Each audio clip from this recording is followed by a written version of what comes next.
2022 കണക്ക് പ്രകാരം ലോകത്തിൽ 7151 ഭാഷകളാണുള്ളത്. ഇന്ത്യയിൽ മാത്രം 447 ഭാഷകളാണുള്ളത്.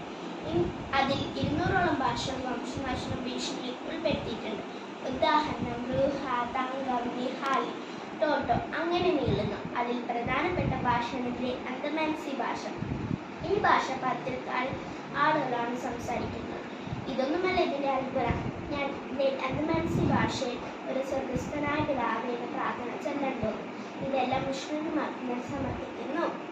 ഇബ്ബു നോക്കിട്ട് ശാന്തി, നോക്കിട്ട് രാമ പവിത്ര, നോക്കിട്ട് രാജസോ ഇച്ഛ ഭൂമി ഈഹോ അമര കാന്തി ദോഷ് മാഫ്തി ആമേൻ. ഇവരുടെ ഭാഷ ഇത്ര വരികളോ ഉള്ളൂ. ഇതിലെന്തെങ്കിലും കുറവുണ്ടെങ്കിൽ നിങ്ങളുടെ വിലയേറെ അഭിപ്രായം തരാൻ മറക്കരുത്. ഇതിലെന്നെ സഹായിച്ച പരിശുദ്ധാത്മാവിനോടും AI-നോടും വളരെയധികം നന്ദി.